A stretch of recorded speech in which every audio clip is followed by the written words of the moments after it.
mi nombre es Caterina Quintero, soy nutricionista de la IPS Universitaria.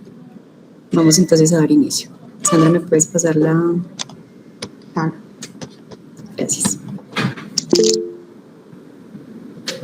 Vamos a ver primero un video. Este es un video pues un poco impactante.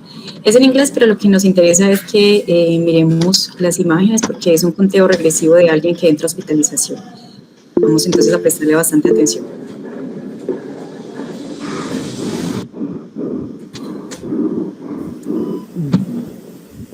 All right, what do we got? Just came in. Heart attack. 5'9", 300 pounds, 32 years old. How the hell does that happen?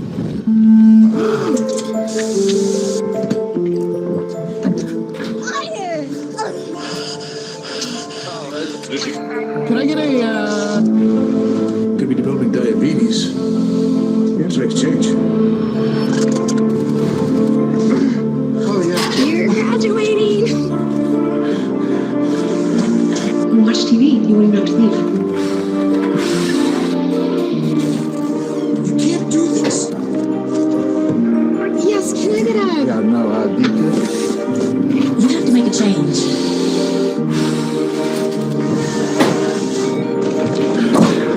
Good job, Jim. You're an A+.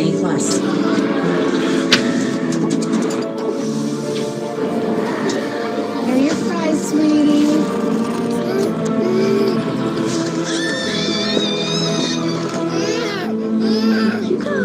I still can't believe you give this child pressures. I know, but it's the only thing that'll make him stop.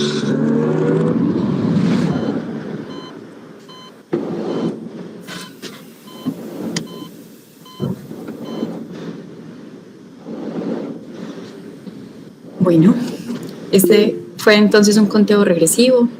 Espero que todos hayan podido ver este video. Es de hábitos de alimentación que tenemos de pronto que empezar a cambiar en nuestros niños desde que son pequeños. Podemos impactar en esos hábitos de alimentación.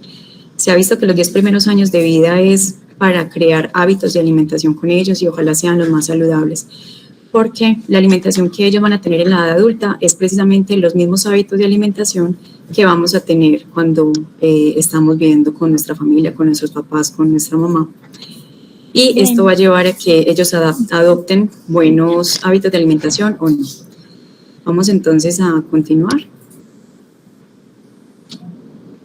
Los objetivos entonces de esta charla serían qué son los alimentos que decimos chatarra, qué necesidades nutricionales tiene el niño, la niña, qué necesita realmente un niño, qué riesgo hay en el consumo frecuente de este tipo de alimentos chatarra, qué hay que saber sobre la nueva ley de comida chatarra que nos está proponiendo el gobierno y qué vamos a tener en cuenta para la compra de alimentos industriales si es el caso pues de comprarlos. Entonces, ¿qué se considera un alimento chatarra? Acá vemos varios alimentos. Normalmente son esos alimentos industriales, esos alimentos que no vienen directamente de un árbol, no vienen directamente de la tierra, no van a venir directamente de un animal, por ejemplo, los huevos, las carnes, los lácteos, van a venir precisamente de la industria alimentaria. Entonces, eso es lo que se considera un alimento chatarra.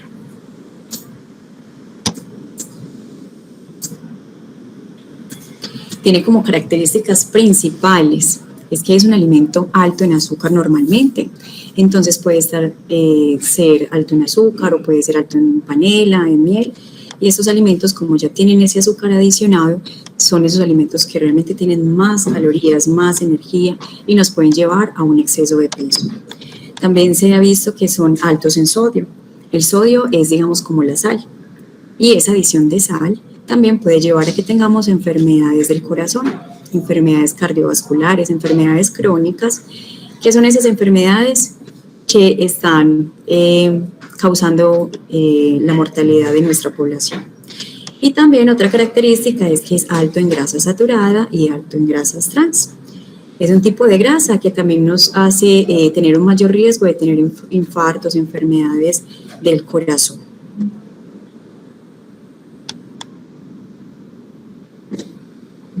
Estos pueden entonces afectar la salud. son muy económicos, entonces estos alimentos los hacen muy económicos para que más población pueda acceder a ellos y a partir de ese fácil acceso y esas promociones que muchas veces tenemos, lleva un paquete por la compra de un paquete, por ejemplo, ese tipo de promociones son las que llevan a que los podamos consumir más frecuentemente y es lo que realmente está afectando la salud. Son alimentos que están empacados, eso puede afectar también porque duran mucho más, porque tienen aditivos alimentarios y entre esos aditivos está la sal, para que precisamente con esa sal no vayan a atacarlos fácilmente bacterias, hongos, microorganismos y por eso tienen mayor contenido de sal. Tienen muy poco aporte de vitaminas, pueden tener saborizantes y colorantes artificiales y muchos de estos saborizantes y colorantes artificiales pueden relacionarse también con alergias en los niños y puede relacionarse también con diversos comportamientos en los niños. Entonces, no son tan adecuados, no necesitan una preparación, siempre están listos para el consumo y de eso depende la facilidad y por eso es que los estamos comprando más para las loncheras, por ejemplo, de nuestros niños. Hay una amplia distribución comercial, entonces los tenemos de muchas formas, de muchos tamaños, de muchos sabores, de muchos colores y eso es lo que llama la atención y nos lleva a que compremos más de este tipo de alimentos. Entonces esas son las principales características de estos alimentos chatarra. Son muy fáciles de encontrar en cualquier parte, en cualquier esquina ustedes ese alimento. Vamos a continuar, Sandra, por favor.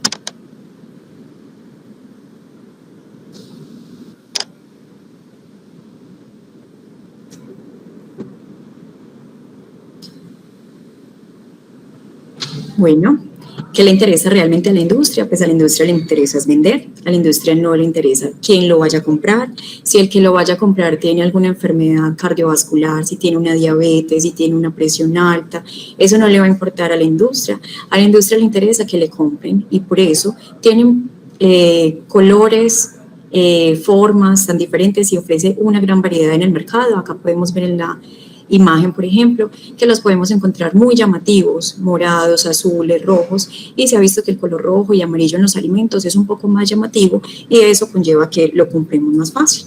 Entonces, si estos colores los ven fácilmente los niños, ellos son los que más van a acceder a este tipo de alimentos.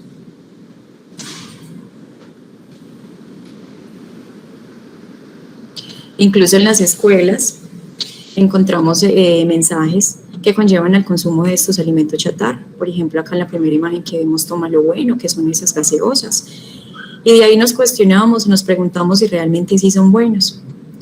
Estas promociones y estos alimentos chatarra también están con estos mensajes alusivos a superhéroes, que es precisamente lo que llama la atención a los niños y que van a llevar a que ellos prefieran este tipo de alimentos. Y en las escuelas pues también se ven así publicidades que no deberíamos tener.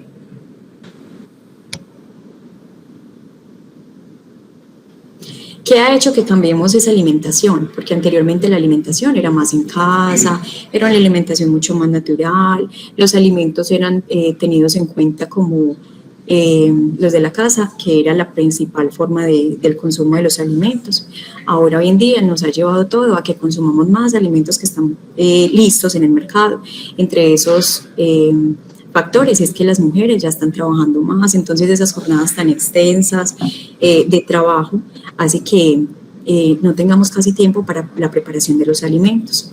Esos espacios reducidos en las cocinas, hoy en día nuestras cocinas ya son mucho más pequeñas que antes y eso conlleva también a que mantengamos en la despensa muchos más alimentos que son industriales, enlatados. La preparación fuera del hogar, ya nosotros casi no preparamos alimentos en el hogar. Hay muy pocos espacios para encontrarnos como familia porque tanto papá como mamá están trabajando. Y eso hace que los cuidadores, por ejemplo, o que los niños estén muchas veces de pronto en casas de cuidadores, que no consumen alimentos con los niños, y eso hace también que accedamos más a alimentos industriales. Hay mucho. Está bien. Ender Cabrera. Todo volumen. Bueno, Hay mucha oferta de lugares donde ya podemos acceder a estos alimentos industriales. Entonces, anteriormente casi no habían de pronto de pollo, había mucho menos restaurantes, por ejemplo, que ahora. Y ahora esa oferta de lugares hace que nosotros accedamos más fácil un fin de semana a esa compra de alimentos en la calle. Y se ha olvidado esa importancia de esos alimentos caseros, esos alimentos naturales que realmente no afectaban tanto la salud. ¿Podemos pasar?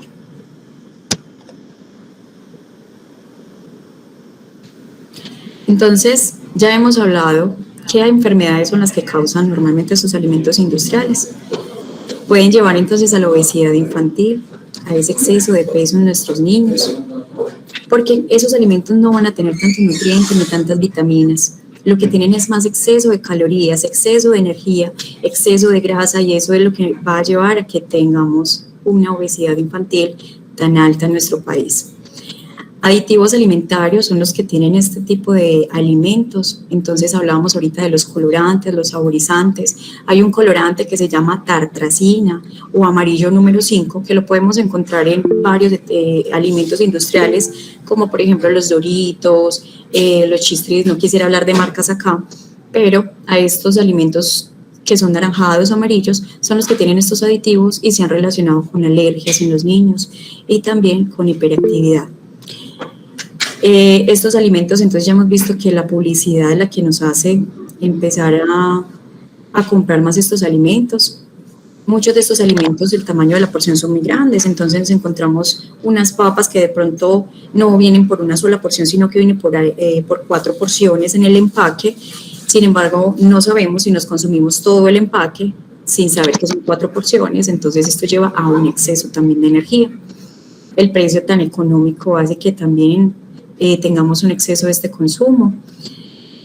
Y definitivamente brindarle de pronto a los niños dinero para la compra de estos alimentos en tiendas escolares está llevando también a esta obesidad, porque los niños no van a tener esa capacidad de compra de un alimento saludable, siempre y cuando no se le haya pues hablado sobre los alimentos saludables o los alimentos que de pronto puedan afectar su salud.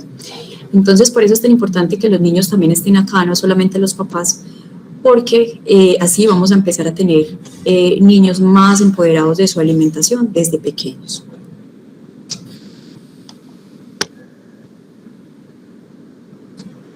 ¿Qué más nos está conllevando a esa obesidad infantil, a ese exceso de peso? Ya nuestros niños están más teniendo más tiempo en las pantallas, en el televisor, en el computador, en el celular. Eso hace también que los niños estén más quietos, ya no salen como antes a la calle, que se mantenían de pronto jugando, corriendo, que podían tener 2, 3 horas de juego al aire libre todos los días. Las horas de educación física también se han disminuido mucho en los colegios y eso hace que obviamente nuestros niños tengan más índices de sobrepeso y obesidad. Entonces, estos factores son los que están conllevando a que haya mayor riesgo de que estos niños tengan más enfermedades cardiovasculares desde pequeños.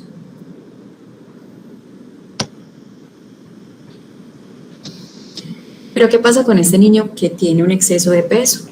Entonces es un niño que va a tener más baja autoestima, va a estar cansado, puede estar deprimido, puede agotarse mucho más fácil cuando hace actividad física, puede tener alteraciones del sueño, puede tener problemas en la piel, dermatitis más frecuentes, pueden ser presas del bullying, que hoy en día es muy frecuente en los colegios, puede tener una diabetes, que es una alteración en el azúcar desde pequeños, pueden tener trastornos alimentarios desde pequeños, que esto está relacionado con, de pronto, una relación con la anorexia y la bulimia cuando somos adolescentes ya. Problemas en las articulaciones y en los huesos, entonces puede haber desviación en la columna, puede haber dolor en las rodillas, pérdida también de la agilidad para realizar las actividades físicas. Puede tener incluso colesterol alto, triglicéridos altos y Está cargando el celular, se me está descargando. Está en 10 el celular. Y lo que les decía ahorita, que los hábitos de alimentación se forman en nuestros primeros años de vida. Y esos alimentos que consumían papá y mamá son los alimentos que yo voy a seguir consumiendo durante mi edad adulta también.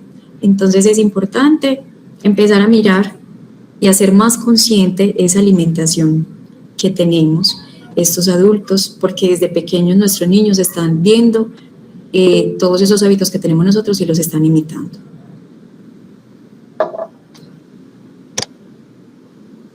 Se me está descargando el celular, está en 10. Bueno, entonces según la encuesta nacional de la situación nutricional en Y Colombia, apagué el micrófono, por favor. que es esa encuesta que tenemos a nivel de Colombia para mirar cómo va nuestra población en cuanto al sobrepeso, la obesidad y la desnutrición. Anteriormente se veía mucho bajo peso en nuestros niños, mucha desnutrición, sin embargo esas estadísticas hoy en día han cambiado.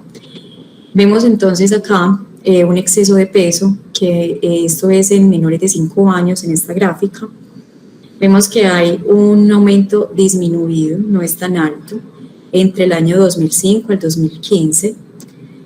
Sin embargo, es porque son niños menores de 5 años, que muchas veces les cuidamos un poco más la alimentación, los niños no compran solos en las escuelas, son niños que de pronto están en programas tipo Un Comienzo, y acá no se ve tan aumentado ese exceso de peso. Sin embargo, en la siguiente gráfica, vemos que ya nuestros niños de 5 a 12 años, entre 2005 y 2015, sí se ha aumentado ese exceso de peso, esa tendencia del sobrepeso, la obesidad en los niños entre 5 a 12 años aumenta en un 10%. Esto es lo que nos lleva a pensar que realmente todos esos hábitos de alimentación, todos esos estilos de vida están afectando en toda nuestra población y que hay que empezar a tomar medidas para que empecemos a mejorar estas condiciones de nuestros niños. Acá también vemos un aumento entre el 2005 y el 2015 de nuestros adolescentes de 13 a 17 años. Todo va en ascenso con ese exceso de peso.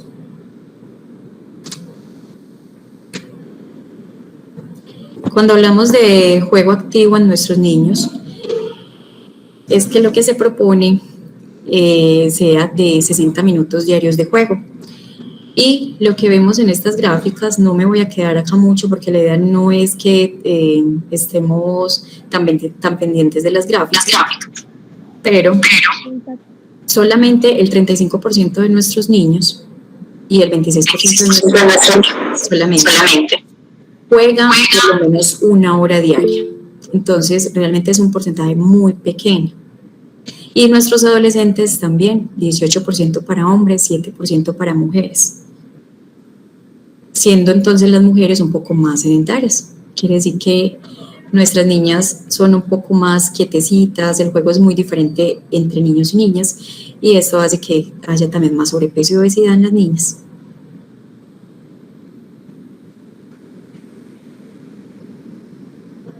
Aparte de que nuestros niños ya no son tan activos, el tiempo de exposición frente a pantallas de los niños entre 6 a 12 años debería ser no mayor a 2 horas. Entonces, eso es lo que debemos empezar a mirar como papás, cuánto tiempo realmente están permaneciendo nuestros niños en un computador, en un celular, en un televisor, si están pasando más de 2 horas, y empezar a tener otras actividades para ellos dentro del hogar, porque ya sabemos que nuestros niños son mucho más expuestos a estas pantallas. Entonces, la idea es que los incluyamos en actividades físicas, que hayan de pronto programas públicos, programas como del INDER, que los tengamos en alguna actividad física, porque la idea es que sea actividad física todos los días, al menos 1 hora. Esa es la recomendación, papás. Y niños también. Bueno, el consumo también de estos alimentos que decimos chatarra también va a llevar a un riesgo mayor de diabetes. La diabetes es una enfermedad que puede afectar muchos órganos. Cuando consumimos los alimentos, esos alimentos se digieren y llegan a la sangre en forma de azúcar. Esa azúcar es llevada a las células o a los tejidos gracias a la insulina. Pero cuando tenemos sobrepeso y cuando tenemos obesidad en menor cantidad, o se produce de mala calidad. Entonces, lo que va a causar es que ese azúcar se va a quedar ahí en la sangre y lo que va a generar es un aumento del azúcar en la sangre y nos va a empezar a disminuir esos niveles de energía porque nuestros órganos no están teniendo la suficiente energía a partir de los nutrientes. ¿Qué riesgos entonces hay con la diabetes? Que se dañen pues los ojitos, que empiece a haber una enfermedad renal, que se nos dañen los riñones, que empiece a haber mayor riesgo de daño también del corazón, entonces pueden haber infartos mucho más fácil. Entonces la diabetes, aunque es una enfermedad silenciosa, dentro de estas enfermedades que más son recurrentes en nuestra población, se encuentra esta, que es la diabetes. Vamos a seguir con la próxima diapositiva. Encontramos también la aterosclerosis, ahí podemos ver el video, en el que encontramos que cuando consumimos grasa, colesterol, esa grasita que está presente en las carnes fritas, reutilizar el aceite, por ejemplo, consumir alimentos tipo buñuelos, empanadas, todos estos fritos, la grasa del chicharrón, todas esas grasitas hacen que se empiecen a acumular dentro de las arterias, las van a volver rígidas y esa grasa que está ahí puede acumularse tanto que puede causar que no pase más la sangre y vaya a causar entonces un infarto o una trombosis o un accidente cerebrovascular. Entonces acá tienen como la imagen para explicarles qué es lo que pasa cuando consumimos tanta cantidad de grasa.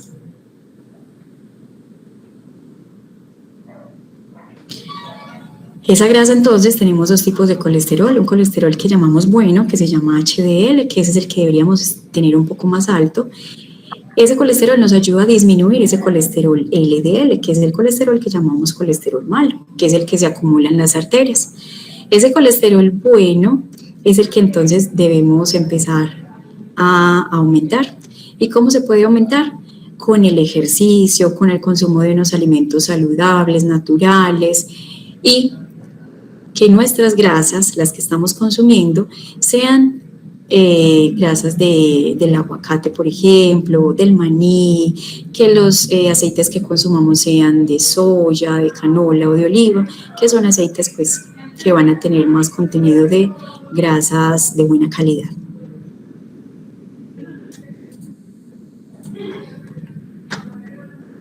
Otra de las enfermedades es la hipertensión arterial y esta está relacionada con el consumo de sal. Entonces, esta es una enfermedad en la que también puede causar daño en los ojos, daño también a nivel cerebral, y es cuando la sangre ejerce una fuerza contra las paredes de las arterias.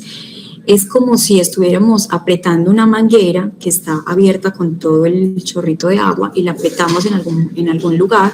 El agua tiende a seguir pasando por ese espacio mucho más pequeño, pero entonces con más presión, y eso puede estar causado por la obesidad, puede estar causado también por ese exceso de grasa dentro de las arterias, que van haciendo que nuestras arterias también estén un poco más rígidas y con menos espacio para que fluya esa sangre. Entonces la sal es uno de los principales causantes de esta hipertensión arterial.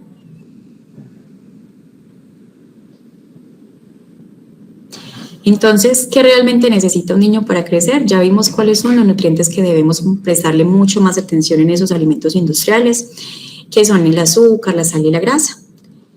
Entonces, ¿qué necesita el niño para crecer realmente? Necesita de todos los nutrientes, necesita carbohidratos, que son los que nos dan la energía, necesitan proteínas, que son los que nos dan esas sustancias que pueden ayudar a transportar sustancias en la sangre, pueden ayudar a formar tejidos, y las grasas, que son también para la formación, por ejemplo, de las hormonas. Entonces, esos tres rojitos que les estoy mostrando ahí son de los más importantes y nos dan energía. Pero además de eso necesitamos agua, necesitamos fibra, que está presente también en las frutas y las verduras, en los alimentos integrales, pero realmente que sí sean integrales, porque muchas veces los alimentos que llaman integrales podemos revisarle el aporte de fibra y realmente es muy poco lo que aportan. También deben consumir probióticos para que esa microbiota intestinal, esos microorganismos que que tenemos normalmente en el intestino sean de buena procedencia. Y también vitaminas antioxidantes que ayudan a que nuestro organismo funcione muy bien y a que continúe en el crecimiento. Para eso tenemos entonces el plato de alimentación saludable para la familia colombiana. En este plato nos muestran cuáles son los alimentos que más debemos consumir. Entonces, los que están más grandes en nuestro plato son los alimentos que podemos consumir con mayor frecuencia durante el día. Vemos que los que más podemos consumir son los cereales, raíces, tubérculos y plátanos, que son los amarillos. Estos cereales, raíces, tubérculos y plátanos son lo que tenemos como papa, yuca, plátano, arracacha, guineo, ñame, pastas, panes, galletas, tostadas, arepa, prefiriendo los que son más naturales, obviamente. El otro grupo de alimentos que también podemos consumir con mayor cantidad serían las frutas y las verduras. Se sugiere que ojalá podamos consumir entre 5 porciones de frutas y verduras, 2 para verduras y 3 para frutas. Quiere decir que yo me puedo estar comiendo una fruta, o el niño, yo le puedo estar brindando una fruta en una media mañana, en un algo, puede ser en la merienda o como lonchera. Por ejemplo, le puedo empacar una fruta y las verduras, ojalá, por lo menos en el almuerzo y en la comida. Eso es una recomendación que va a ayudar a prevenir algunos tipos de Profe, cáncer. se me fue la internet. Hola, ¿me escuchan? Sí, pero se me fue la internet. Pero sí te estamos escuchando. ¿Están viendo las Sí, las Caterina, imágenes? estamos escuchando y No. viendo todo. Profe, yo no lo estoy viendo. Seguro se te fue el internet. A ver, ¿A ti? Bueno, ya la veo. las frutas y las verduras que entonces se ha visto que ayudan a prevenir algunos tipos de cáncer, cáncer de estómago, cáncer de colon, cáncer de mama. También tenemos entre los grupos grandes que podemos consumir durante el día los lácteos, que es la leche, los yogures, pero teniendo en cuenta que algunos yogures son muy altos en azúcar y son los que no deberíamos ofrecer tanto a nuestros niños. La actividad física es uno de los factores que va a influir en que todos esos alimentos que nos consumamos durante el día no se vayan a estar acumulando, sino que se vaya gastando esa energía para prevenir la obesidad y esa acumulación de pronto de tejido de grasita en el cuerpo. También tenemos otro de los grupos grandes que son las carnes, los huevos, los frijoles, lentejas, garbanzos, que se cuentan ahí dentro del grupo mostaza. Y vemos que son más pequeñitos los grupos que debemos consumir entre grasas y azúcares, siendo las grasas las más importantes. Las grasas que ya les había comentado ahorita, que son el aguacate, el maní, las aceitunas son de mejor calidad, las nueces, el aceite de oliva, el aceite de canola, el aceite de soya. Y de los azúcares es un grupo de alimentos que lo dejamos de última porque realmente no se necesita. A nosotros lastimosamente nos han llevado a que consumamos desde pequeños azúcar en los jugos, en el agua de panela que nos dan normalmente en el desayuno. Somos una cultura que realmente consumimos mucho azúcar en las bebidas y eso está llevando a que tengamos más obesidad. Si nuestros niños empiezan a comer o a consumir los alimentos con agua, no van a necesitar igual ese azúcar. Entonces, ¿por qué? Porque el azúcar, que era que nos da supuestamente la energía, no la puede dar, esa misma azuquita no la puede ofrecer los cereales, raíces, tubérculos y plátanos, que habíamos hablado, que es esa papa, esa yuca, ese plátano, y que es mucho más natural.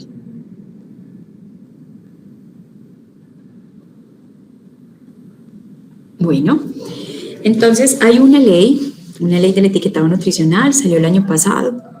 Es la ley 2120 del 30 de julio del 2021. Esta es la ley de comida chatarra, que es la que nos trae en el día de hoy. Y es una estrategia para disminuir la obesidad infantil. Y hay una resolución, que es la 810 del 16 de junio del 2020.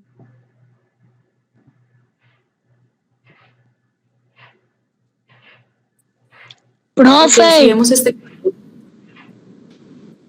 Hola. No se le escucha bien. Caterina, ahora sí puedes continuar. Se te cayó ahorita un momentico el internet. Ah, Sí, profe, no se me escucha bien. entonces, no sé si me han escuchado lo de la ley del etiquetado nutricional, que es una estrategia del gobierno para empezar a disminuir la obesidad en los niños, que la vemos acá. Se llama Ley 2120 del 30 de julio del 2021. Es una ley que salió entonces el año pasado. Muchos países la están adoptando desde el 2016, entre esos México, Chile, Brasil. Y es para que precisamente todos podamos escoger los alimentos que vamos a consumir. De una manera más clara, presentarnos qué o cuáles son los alimentos que nos van a hacer daño para la salud.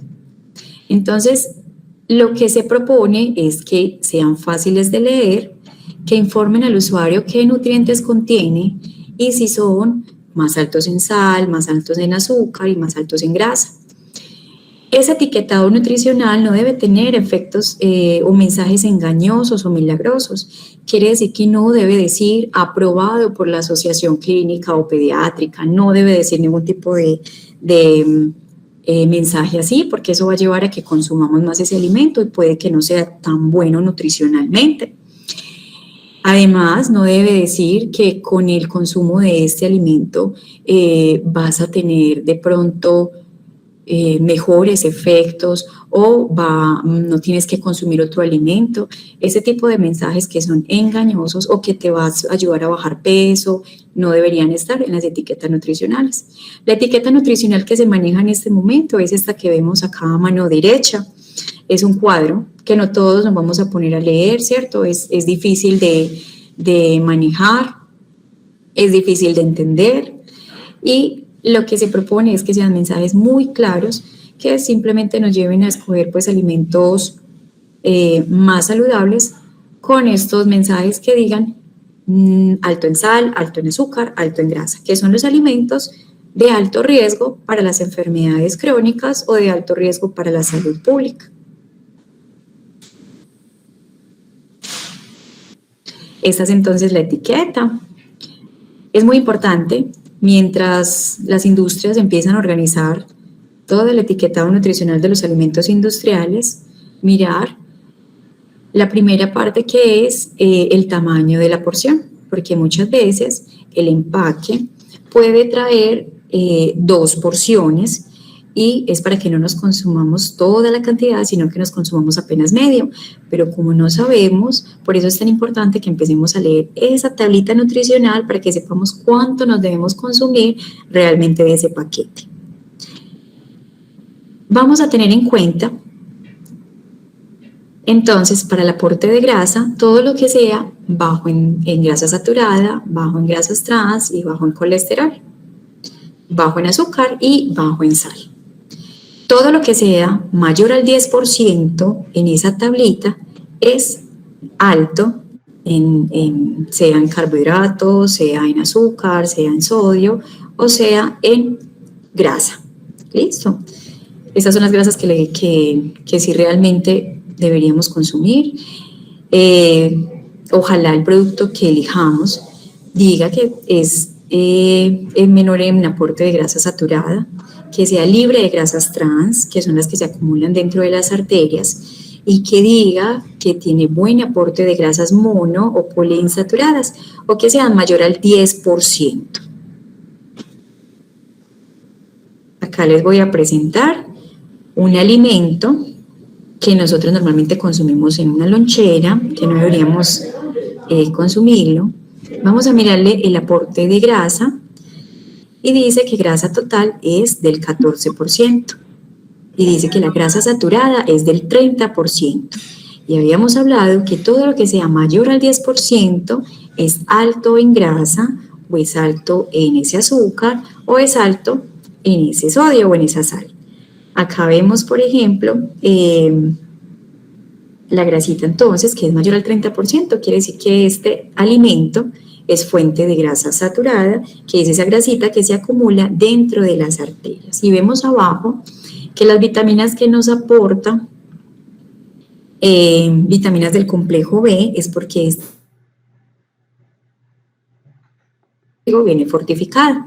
Entonces, todo lo que diga mayor al 10% es alto en. Listo.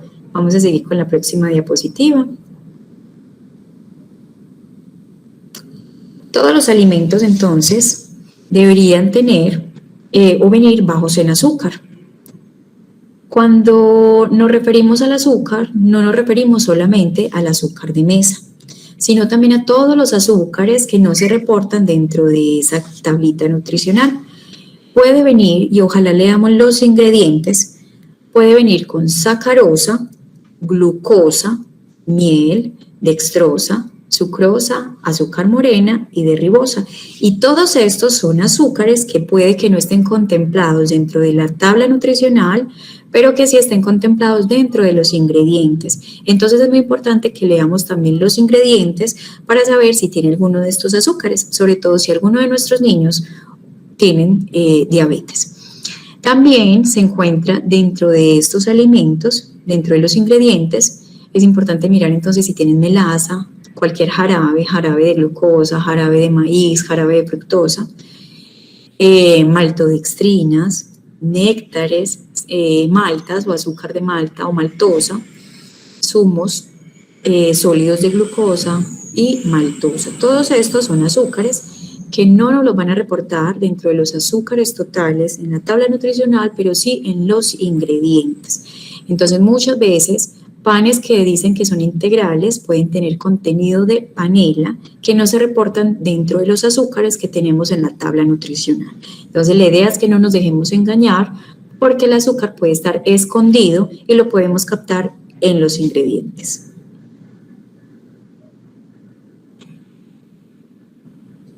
Vamos a tener como una guía que es que un sobrecito de azúcar tiene 5 gramos. ¿Sí? El sobrecito que normalmente le presentan a uno en la calle con el tinto o con el café con leche tiene 5 gramos de azúcar.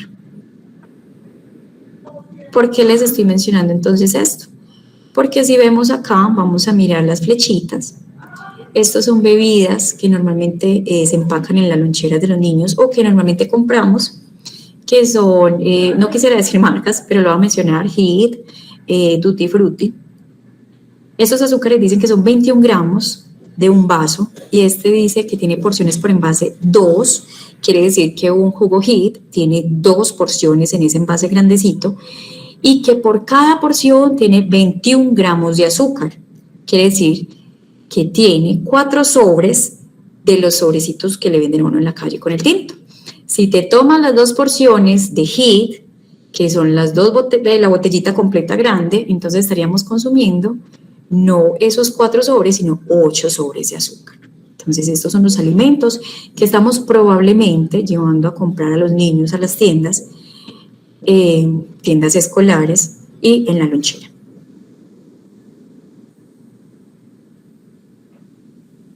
Acá vemos otro de los alimentos, 23 gramos de azúcar, quiere decir que tiene entre 4 y medio sobres de azúcar en ese frasquito pequeño. Entonces, estos son alimentos que son altos en azúcar y que no deberíamos, pues, ojalá acceder a ellos. Este sería un tipo de leche, la que vemos a mano izquierda. Tiene por cada 4 cucharadas 4 sobres de azúcar. Y el Milo tiene entre los azúcares 17 gramos, de los cuales 11 gramos, o sea, 2 sobres por cada 3 cucharadas de azúcar. ¿Listo? Entonces, la invitación es a que empecemos a mirar, a ser más conscientes de la alimentación para que podamos acceder a alimentos mucho más sanos. Vamos a hablar ahora entonces de la sal o del sodio añadido.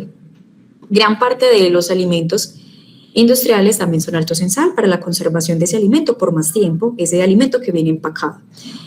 ¿Cuáles alimentos son los que más tienen sal? Entonces acá vemos que son los cubos de gallina, los chorizos, todo lo que son carnes frías, las galletas de sal, las salsas, las sopas para hidratar, o las cremas que vienen en polvo. Son esos alimentos muy altos en sodio, muy altos en sal, y los snacks y tienen glutamato monosódico, pueden aparecer así dentro de los ingredientes, que la idea es que también miremos los ingredientes, y pueden aparecer como glutamato monosódico, fosfato trisódico, cloruro, bicarbonato de sodio, sal de roca del Himalaya o sal marina. La idea es que consumamos al día una cucharadita tintera de sal durante el día.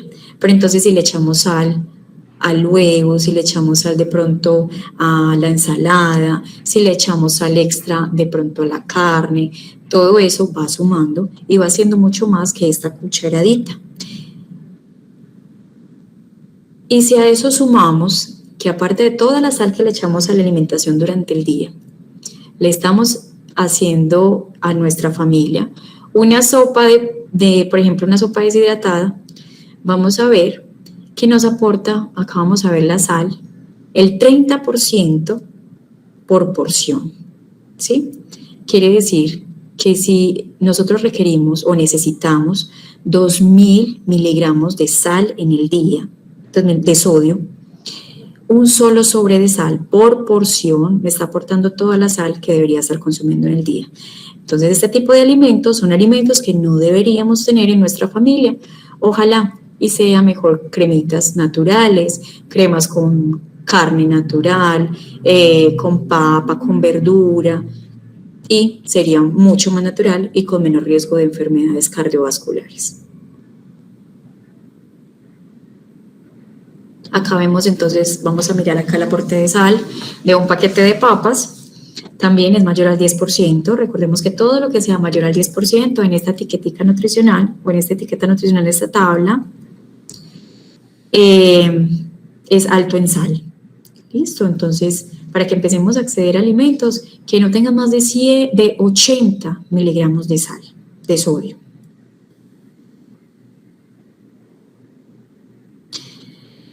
Entonces la invitación es en que empecemos a escoger alimentos que tengan menos aporte de calorías, tengan menos aporte de azúcar, menos de 0.5 gramos, sería menos de un sobrecito de los que le mostré, que la grasa saturada sea menor al 10%, que el colesterol sea menor al 10% y que la sal que aporta un alimento sea no mayor a 80 miligramos, para que empecemos a leer la etiqueta nutricional.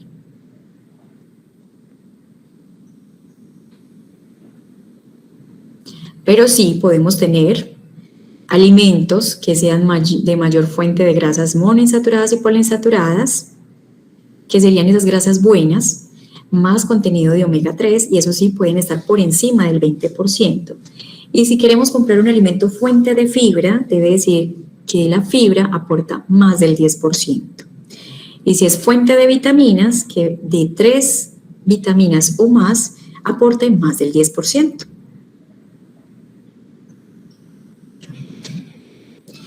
Entonces, a lo que queremos llegar es etiquetado, que nos mencionen si ese alimento es alto en calorías, en energía, si es alto en azúcar, si es alto en sal, si es alto en grasas de mala calidad, para que podamos escoger alimentos que sean mucho más sanos para nosotros y para nuestros niños. Este etiquetado nutricional, la idea es que empiece a regir 18 meses después de haber empezado con la ley, que fue en el 2021 en junio. Quiere decir que en junio de este año ya cumplimos 12 meses y todavía pues en muchos alimentos no se ha implementado estos 3 rótulos que tienen un mensaje claro. Todavía seguimos viendo la misma etiqueta nutricional, que es una tabla, y la idea es que entonces empecemos a leer la etiqueta mientras mejoran estos mensajes en la etiqueta nutricional. ¿Qué vamos a hacer entonces? Empezar a escoger buena calidad, empezar a consumir alimentos que sean más naturales, volver a empacar alimentos que sean directamente de los animales, de que solamente el procesamiento que tengan sea los del hogar, una cocción de una carne, un queso, la leche. Entonces es volver a esos alimentos naturales en la lonchera.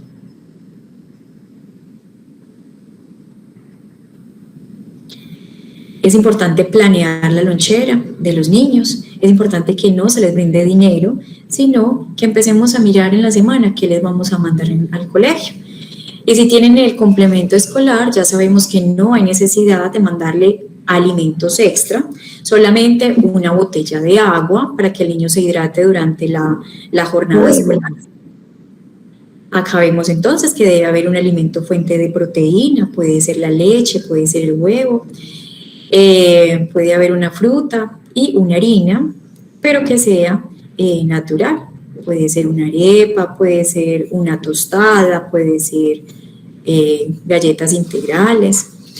Vamos a tratar de empezar a implementar la actividad física en nuestros hogares, a llevar a los niños al mercado para que ellos mismos escojan las frutas y las verduras y empecemos a implementar con nuestros niños esa alimentación saludable y esos hábitos saludables que deberíamos tener desde la infancia. Comer en familia, sin distractores, sin computadores y sin celulares, y hacer también que nuestros niños nos ayuden con esa preparación de ensaladas, con esa preparación de esos alimentos naturales para que ellos también empiecen a escoger esos alimentos saludables desde pequeños.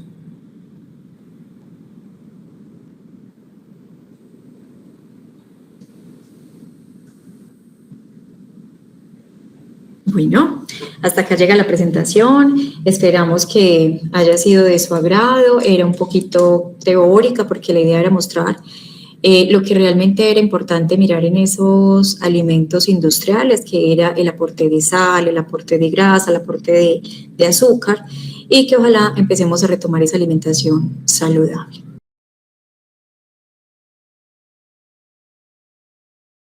¿Cuáles frutas son más recomendables? Porque es que a nada menos a mí me pasó en estos días que el médico me dijo es que la fruta es la que engorda. Yo como mucha fruta y no soy delgadita. Entonces yo sí quiero que me hagas el favor y me digas que pues las frutas más recomendables que tengan menos azúcar. Bueno, muchas gracias. Muchas gracias, doctora María Teresa. Yo puedo decir. Hola. ¿Contesto o le contesto a doña María Teresa primero? Listo, Caterine, contéstale a ella y ahorita le damos la palabra a otra personita que quiere hablar. ¿Listo? Eso. Bueno. Doña María Teresa, el consumo de frutas y verduras se recomienda 5 porciones al día, que era lo que habíamos hablado, ¿cierto?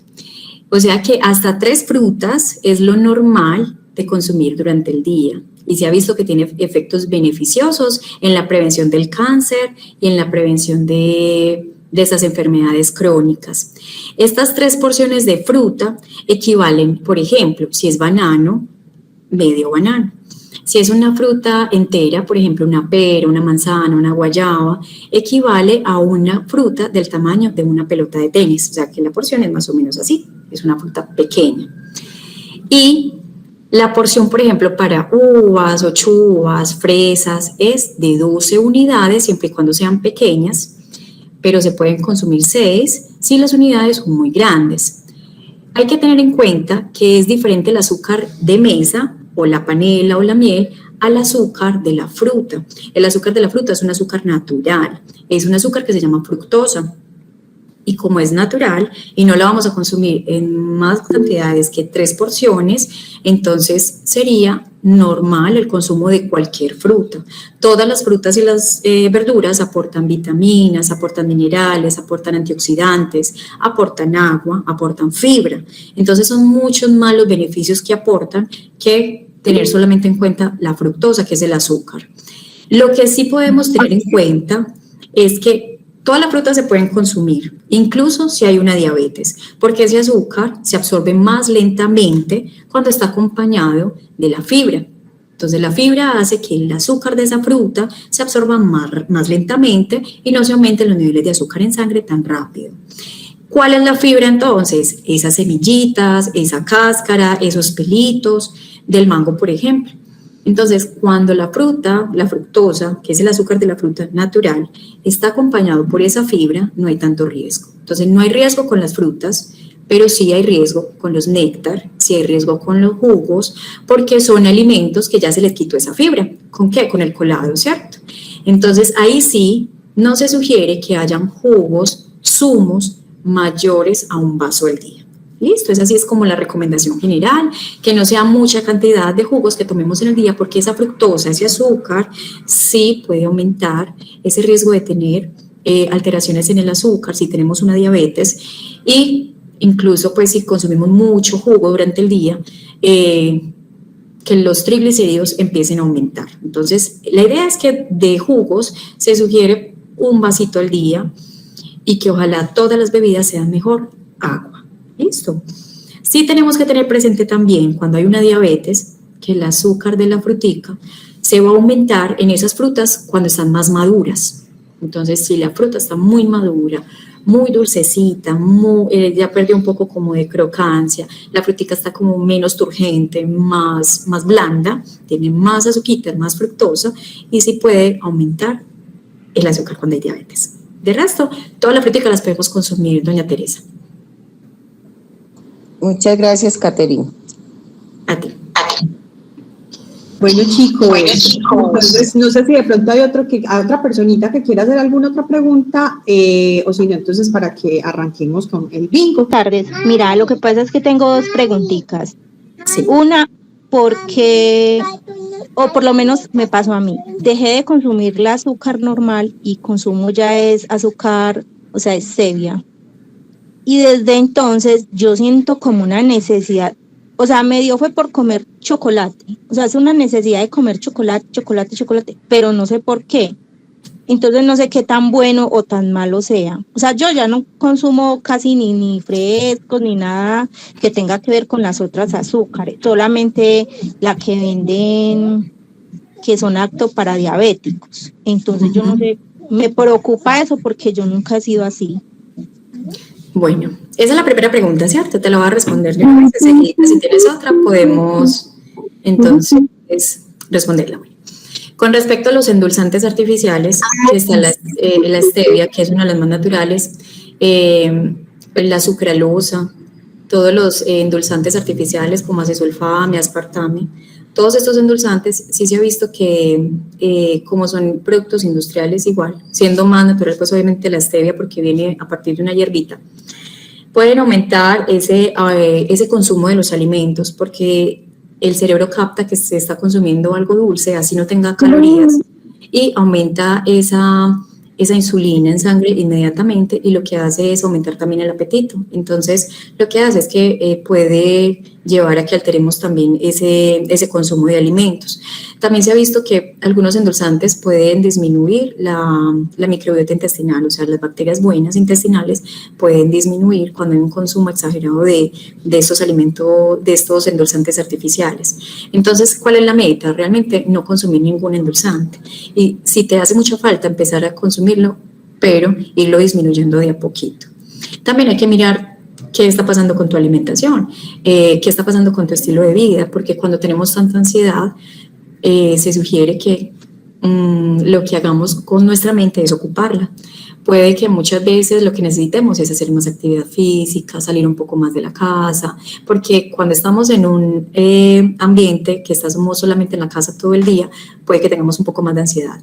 Entonces, tenemos que mirar muchas cosas y te sugiero que consultes con un nutricionista para que te ayude pues con un plan de alimentación, o si es que de pronto dejaste también muchas harinas y te esté llevando a que realmente el cuerpo te esté pidiendo más energía, y las harinas pues obviamente no se pueden dejar del todo porque recordemos que las harinas no solamente son pan, galletas tostadas, sino también papa, yuca, plátano, racacha, guineo, ñame, pastas, y que todos se pueden consumir durante el día, pero en poca cantidad. Y entre más carbohidratos consumimos, mayor insulina se va a producir para poder llevar ese azúcar que se está aumentando en la sangre hacia los tejidos, y también va a aumentar el apetito. Entonces puede ser eso, porque pues yo sí he bajado mucho en la alimentación, todo lo he reducido, entonces yo diría que entonces puede ser eso también. Porque yo antes, por decir, me comía 2 o 3 galletas, ya me como una. Y así. Te sugiero consultar a un nutricionista porque no debería ser así. Listo, no se puede disminuir la cantidad tan abruptamente. Listo. Yo iba a comentar una cosa sobre eso. Claro que sí. Que pues referente a eso, todo en exageración es malo. Pues no es lo mismo de comerse 7 buñuelos a comerse un buñuelo, ¿cierto? Ajá.